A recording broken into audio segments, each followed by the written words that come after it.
Hey everyone, Matt here on another edition of Ask Ron. Ron, how are you doing today? I'm good, man. I better show my shirt so everybody's not wondering what it says the whole time we're on this thing.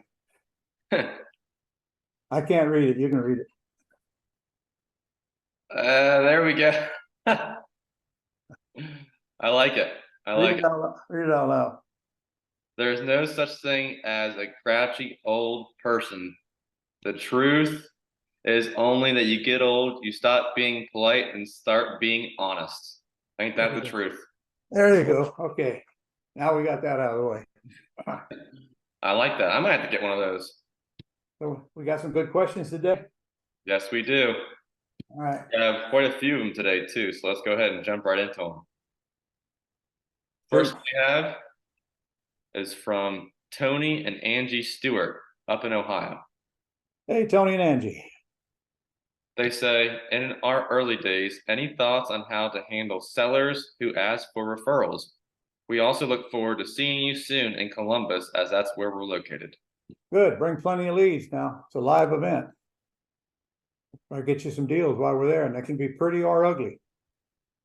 In fact, if you want to just pick some out of the MLS that you like, look for the spreads and look for the cheap, ugly houses. Bet you we can buy one of those, but it'll take a few. I'm bidding on them myself. Bid on one this morning. Nice. And I'll tell you how I get them coming to me every day without having to do any work. What was the question? Any thoughts on how to handle sellers who ask for referrals?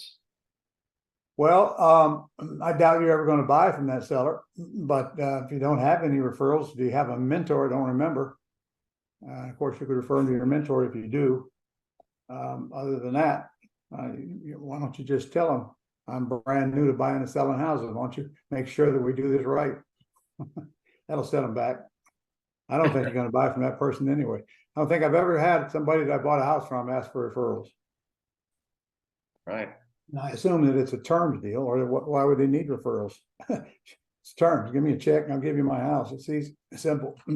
All right. Our next two questions are from Robert up in Oregon.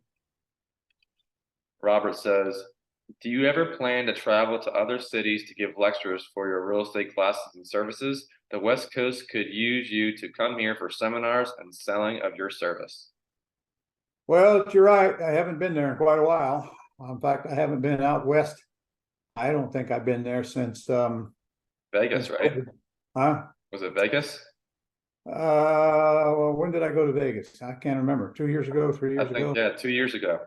Yeah. Of course, that's still a hike from where he is, but yeah, it is. have to take an airplane. I don't know. We're working on next year's schedule right now, and I know we're going to go do one in Vegas next year. And right now it's on the schedule for February, but don't go buying tickets till we actually publish the schedule. I know we're going to do one in Texas as well. All right. Robert's next question is, Ron, will you ever be putting together a time management program for those people who need help with that? I already have one. Yep. You're just not aware of it. plus I teach it in my business management boot camp. But I have a class on that. I think if you go to the Gold Club site, you probably can find that. Just put in time management in the search box. And if not, let us know, because I know I did a class on that. I just haven't taught it in quite a while, except in the business management boot camp. There should be some lessons on the Gold Club about time management as well. Pretty much lessons on everything. That's right. I will confess, very, very few people have a clue about time management, and they just don't know how much it costs them. Yeah, I couldn't agree more. All right, Ron, our next question is from Steve, who is in Kansas. Steve says, can you use your self-directed IRA for the master's program? Yes, you can, but you can't write us a check out of it. You just take it first. You got to make sure the money's coming from your IRA and not from an LLC that your IRA owns. And then you can take a withdrawal. And if you're under 59 and a half, you'll pay taxes on that. But on the other hand, you get to write off the purchase of the masters. Kind of a wash. So you can't just write a check to Global Publishing. We're not an approved lending institution or whatever. and don't want to get you in trouble. So you just take it out first and contact our office and get the masters. What's his name? Steve. So, okay, got a last name? Rupp. R-U-P-P. Would you make a note of that and give that to Isaiah, and then you can call him and give him all the facts? Got it. All right. Our next two questions are from Mario in New York. Okay, Mario? Mario says, when I write up an agreement, do I give it to an attorney at that point to look over the agreement to make the proper adjustments? Or should I give the attorney all the necessary agreements in advance to add or subtract based on the state? Well, Mario, that's a good question because it kind of depends. If you're writing up an agreement to buy a house, you sure don't want to have to do that every time you want to make an offer on a house and so forth. In fact, I'm going out and look at one today that we'd be buying on terms. You need to get to my quick start boot camp if you haven't already been there. And if you have already been there, you need to refer back to the manual because there's samples of contracts for any kind of deal you want to buy in there. They're not that complicated.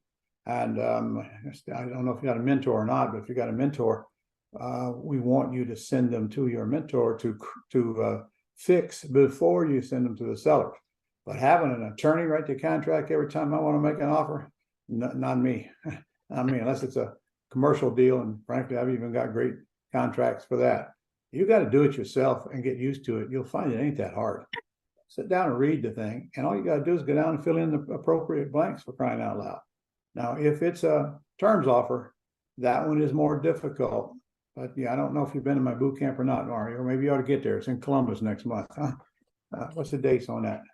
September 5th through the 8th. 5th through the 8th. And I'll be there the whole time, man. And bring leads if you come. We actually do deals during that class. That's right. All right, Ron, moving on to the next question. It's from Delroy in New York. Delroy, okay.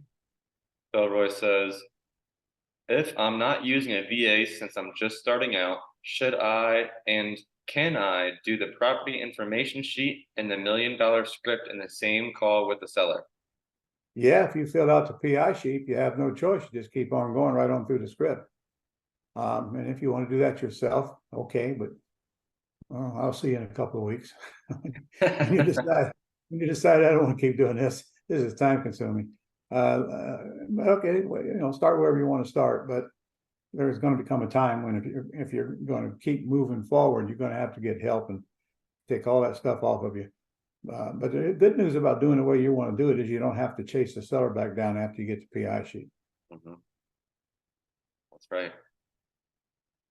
All right. Our next question is from Joseph in North Carolina. Joseph says, what is the best advice you can give someone looking to make their first deal happen? Well, Joseph, the easiest deal is a wholesale deal. I mean, you put it under contract, you checked it, you have the title checked, and then you put it out on Facebook Marketplace, and it's gone. Okay, wholesale deals go as fast as we can get our hands on them, and I'm still doing them. I did several this year so far, and that's easier because, frankly, an idiot could do that. You fill out a contract, get it signed, fill out an assignment contract, get it signed, you're done, and get a deposit. And we do that with Cash App nowadays, or Zelle. Never been easier. Plus, there's never been a more rabid market right now for these junkers than there is right now all over the country. I got tons of students in North Carolina. Like my brother lives in Winston-Salem. He's been preaching for 50, 60 years now. And then, Jay Connor's from North Carolina. I just got a lot of folks in North Carolina. So the easiest way is to do a wholesale deal, honest, because you never take title and you have no closing costs and you have no risk.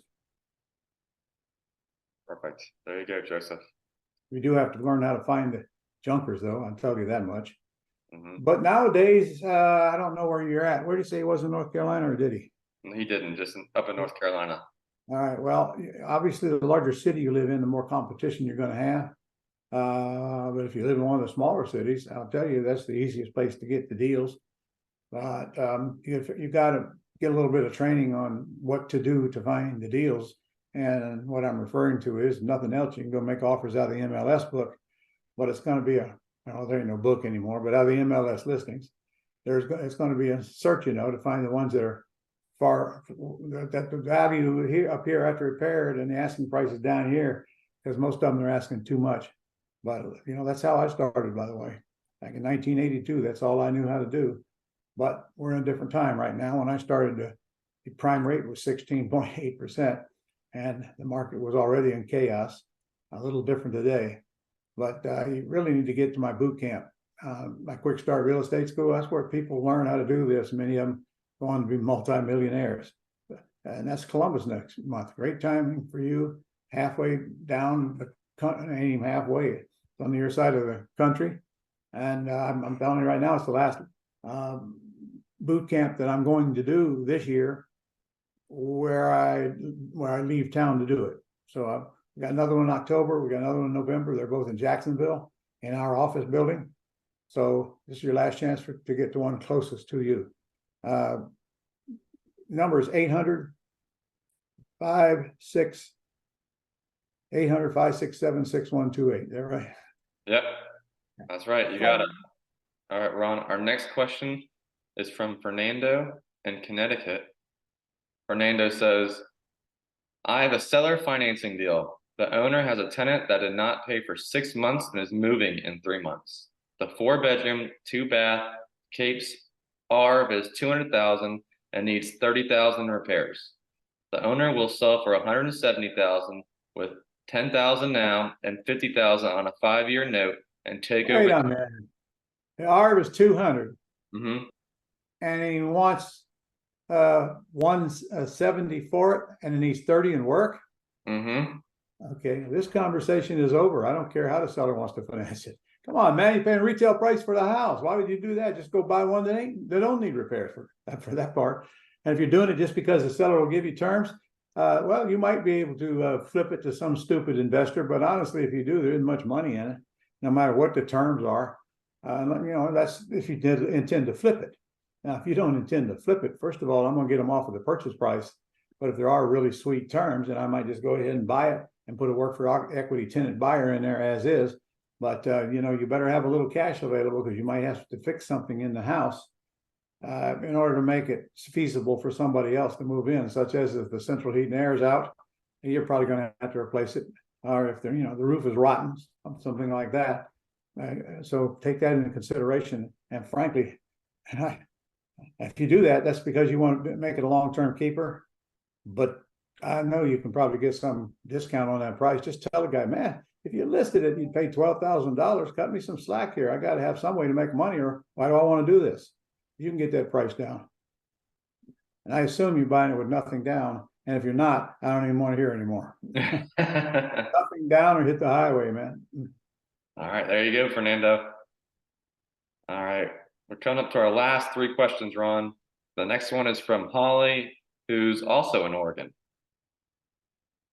Okay. Holly says, what are the best ways to work with a realtor? I use realtors when I'm buying junkers from the MLS, and I use them when I'm selling a house I just renovated, and that's all I use them for. Perfect. All right, moving on to the next one. Mm-hmm. This is from Harry, who is in Texas. Hey, Harry. Harry says, Ron, I know what your technical answer is going to be, but I have to ask anyway. On a recent appointment, the seller agreed to a $600,000 sales price with nothing down. When he asked about where security was, I explained that although I am putting nothing down, the people I put in the house will pay me as large down payment as I can get from them. No, don't you ever tell a seller that, for crying out loud. Next thing out of their mouth is going to be, well, why do I need you? Mm-hmm. No seminars on what you're going to do with the house. Okay. And if in other words, the seller's asking you, how do I know I can trust you? And your answer should be, do you have any reason to believe that you can't trust me? I mean, because if you do, I probably shouldn't buy your house. Wouldn't you agree? But, I'm here to do what I say. I'm not going to take on all this responsibility. And if I'm not willing to follow through. So you can trust me. Can I trust you to do what you say? Now, what happens to that conversation? Well, how are they going to answer that? Jeez, get out of the seminar mode. Everybody wants to preach and teach and tell them everything they know and what they're going to do with the house. Don't ever do that again. Shut up. That's right. There's a smart guy, I don't know who it was. He once said, the less I say, the more I make. That is correct. That is correct. All right, Ron, we've come to our last question. This one's from Adam in Nebraska. Okay, Adam. Adam says, hi, Ron. If we get and confirm a no lead for terms, but find the seller is motivated to sell for all cash and we can get a big discount on the purchase price, what is your go-to strategy for this type of situation? Straight option and find a cash buyer? Is it possible with a straight option to get the property on the MLS? What are your thoughts here? All right. Yes, you could put it on the MLS with the seller's permission. I don't know if a condition of the house is ready to show, maybe an option, but it sounds like your seller wants to sell and get some cash now. So if you're going to use cash now, you got to go back to my formula. And I'm telling all of you, frankly, I'm wasting my breath if you haven't been to the Quick Start School, because you're not going to put the pieces together till you get there. My formula is R, which I even teach you how to get at, because most people cannot. And to prove that, I swear, I was looking at a house a while ago, and I pulled up the R. The R was over 400,000, and the whatever they call it on Dreams, it's like the Zestimate on Zillow. I had that thing at $256,000. I don't know where they got that number at. There's houses over 400 all around it, just like it, almost same size. Geez, I don't know. But if you're looking for the Zestimate because you're too lazy to pull your own comps, that's what you're going to get into. Take a look at that house right there. I mean, the guy's asking, they're asking, I can't remember what it was, but $70,000 plus the mortgage of 256, I think. But the house is worth well over 400, and it's in excellent condition. It's on the water. Okay. Going out there to see it at 3 o'clock with my acquisitionist. But you cannot depend on that Zestimate now. I'm telling you, it's almost always wrong. So you got to learn how to read the comps. And the Mayo formula is R, after you get the real R, times 70% if it's under 300, 80% if it's over 300 R, minus repairs equals Mayo, maximum allowable offer. But don't forget the next line. We never pay Mayo. If I'm going to pay cash, I'm going to buy it well below Mayo. And if I can't buy it well below Mayo, I'm going to move on. And I do that every day. I get realtors sending me listings that come to me by my parameters. 95% of them I press delete because they're asking too much. And I'm not going to pay too much, period. And it's true, I don't have to pay them what they're asking, but frankly, the numbers are so far apart, it's a waste of my time, it's a waste of realtors' time to pursue them. So I'm looking for the low-hanging fruit, and I'll offer less than what they're asking, even on those. They all need repairs, because that was one of my parameters. In fact, my parameters were, I don't want a house that is listed for more than 150, knowing full well that the ARVs are going to be somewhere in the 200s, depending on the amount of repairs. And I think 1,000 square feet, at least 3 bedrooms. I can't even remember the other parameters, but that's pretty close. Of course, I like to have 2 bathrooms, but I said no, at least 1 bathroom. Of course, they all got at least 1 bathroom. So every day I automatically get those listings that come up that day, or that the price changes coming across my desk. Okay, that's what I used to do in up through 2016 until frankly the asking prices got so high in the MLS it became a waste of time. Well, it's turning around now, so we got to turn with the times. I'm going back into the MLS, but I got to be crystal clear in my head what I'm looking for, because if you don't know what you're looking for, you're going to drive your realtor nuts, and they're not going to be around long. So come learn. Why is it so hard to get people to come learn? For a pathetic amount of money that we're charging for the Quick Start School. Would you go buy a business without getting trained on it first? Well, a lot of people do, and that's why they fail. Okay, so it's no different. Come in and get trained on this. This is 4 days of intensive training. And that's the beginning of so many people's careers, dating back as far as my first one was 1991. That's a lot of people. So come be one of them. Get your basic training. And that's also, if you bring leads, which our VAs will do for you, bring leads, and we'll have a team there to call the leads and try to get you deals while we're right there in class. And then if you want a mentor to follow up with for 6 months, the mentor will guide you through, and your contract will be filled out even before you leave. And they'll be on the phone with the seller when you make the appointment to go see the seller, if you want them to be, take the pressure off of you. Guys, you trying to skip your training is like skipping high school and then you want to go to college. Really foolish business decision. All right, Ron, I think that was it for today. Yeah. Okay, so you rambled on, didn't even have any more questions. All right. Okay, well, we got it done today. I'm just out of breath. So what do we got coming up? We got the boot camp in Columbus in September. I don't think we have anything the rest of this month, do we? August 15th to the 18th is the virtual. Jeez, I forgot about that. Okay, that's next week. So there's your chance to go to the virtual, guys, before you come to the real one. And honestly, the real one's 10 times better than the virtual. I mean, I don't do real deals during the virtual one. You can't talk with people. You can't build your own little network. And you miss so much when you're in front of this computer for 4 days. I know I couldn't take it. Couldn't take it. All right. And you're gonna lose your attention. And see, I can't do that if you're in the room with me. Plus, you get away from home for a while and you get a chance to think. And you're going to be hanging around other people that are upwardly mobile like you, and you're going to meet a lot of successful people. And you're going to see how we handle the phone calls, what we do with them after we make the phone calls, and then how to sell them, and then how to rehab them if you want to do rehabs. Because we teach the pretty and the ugly house business during this 4-day event, and literally they're not short days. So come get the training, and then plan on coming back in about 6 months because it's free. Get the basics you need to start this business. And I can tell you almost every one of these questions tell me that you haven't been to the Quick Start School. All right. And if I'm wrong, it means you weren't paying very close attention. Okay. I'm probably going to get a letter or two on that one. I better shut up, Matt. That's all right. See y'all next week. Have a good week.